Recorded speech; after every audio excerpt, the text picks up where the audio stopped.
Rate has now hit 27.6% for the 3 months into March this year. Most young people are taking the entrepreneurship route due to unemployment, but starting a business is not as glamorous as it seems, and one needs dedication and perseverance just to succeed. So for more on this matter and really finding out the realities of being an entrepreneur, I'm joined in studio by Kiviet. Yamkela, thanks a lot for joining us on Newsnight this evening. Thanks for having me, Faith. Now, it's a very interesting story of yours. You started your first business at the age of 17, and you were starting by registering companies. At 17, it means you're in grade 11. When you're learning mathematics and algebra and trigonometry, you're on the other side starting businesses and helping people start and register their business with the CIPC. Tell us about that. Yeah, so Kiv Project started when I was still in high school, which is the main holding company that my company has. Yes. When it started, it was a consulting company and an events coordinating company. In the consulting side, we were doing mainly company registrations for people that needed company registrations. So it's funny, actually, when I always tell people this, that I didn't start it with any funding or any capital, you know. How did you start? I got to realize that at that time, people were not very informed about the CIPC. So a lot of people knew that when they needed to register companies, they should get a consulting company to do it, you know. And then I would charge something like 1.5, 1.8 for a company registration, and then you'd find that my cost is around 180 rands.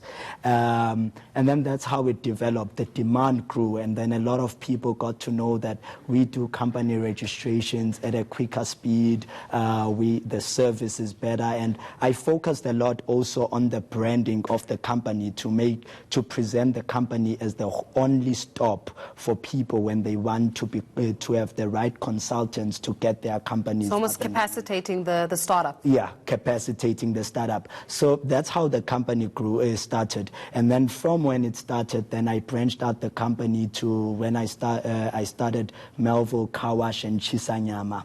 How old are you then? I was about 19. And you self-funded that one as well? Yeah, I self-funded that one as well. And then one day I was in 4th Avenue in Melville. Then I saw an open vacant space, and then I got an idea of starting Melville Grill Lounge, you know. And then we established Melville Grill Lounge from then. And then since then, you know, the company has established Oxford Private College, which is in North Cliff, Johannesburg, has established student accommodation, which is between Vaal and Witbank, has established a company that's in the trucking sector.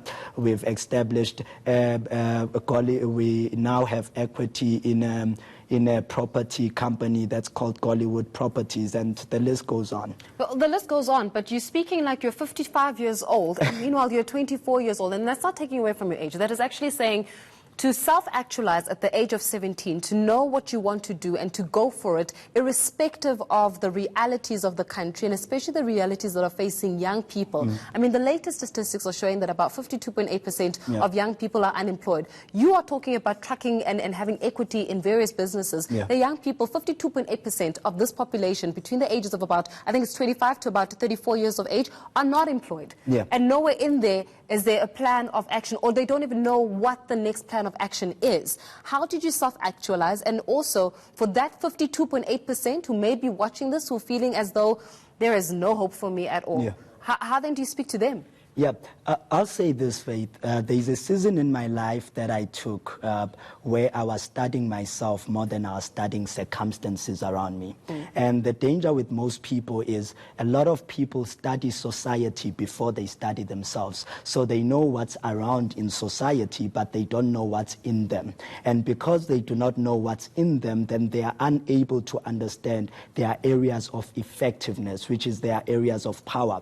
And when the power of success is not in what's around you, but it's when you understand what's in you. Because the moment you understand what's in you, that's when your mind does not become kept by what society wants your mind to be kept by, but your mind becomes open to what the vision and who you are is. And I think that's what has made me grow to this stage, that I understand, yes, what is happening in society, but what's happening in society bows down to what's happening in in me. Okay, so did you ever get affected whilst growing up at the age of 17? Because I'm going to look at you as a black 24-year-old in a South Africa where 27.6% of people are unemployed, and those statistics are probably very conservative statistics, right?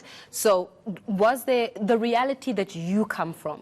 Is it the same reality that 52.8% of South Africans come from? Is it the same realities where a lot of the disadvantaged, where kids feel as though, and young people feel as though they started on -1 instead of starting on a level playing field? And how do you overcome the circumstances around you so that indeed you can acknowledge and also grow from the power within you?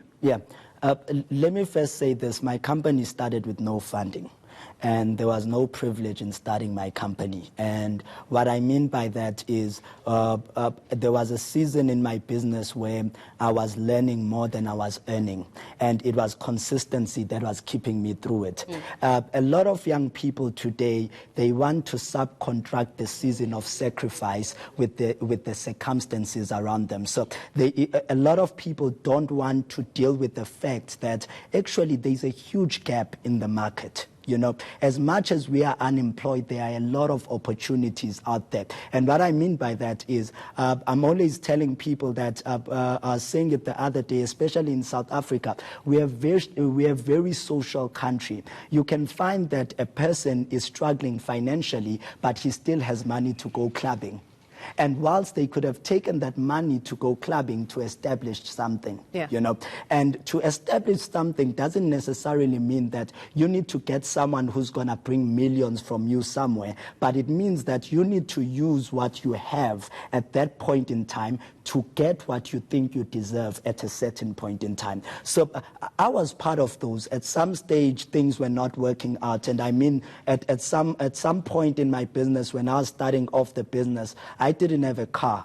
I was walking up and down downtown Johannesburg trying to get people to take my business card and get a service. Some people say, yeah, we'll call you, and they never call you. But the fact that I was not more focused on circumstance, but I was more focused on opportunity is what brought me out of that circumstance. So I say that it is a reality. Unemployment is a reality, but focusing on unemployment is not the solution to the reality.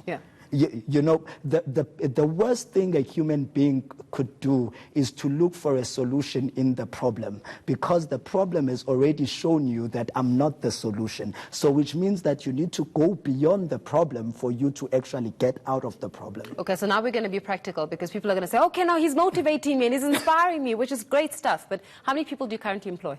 Okay, we look at about 15 people plus. And when I say 15, we have those people that are set in the company that consist, and it's 15. And then I will always have those people that subcontract for us, that do specific work, different companies that come on board. So what I'd say our set employment is 15, but it becomes plus based on the projects that we have.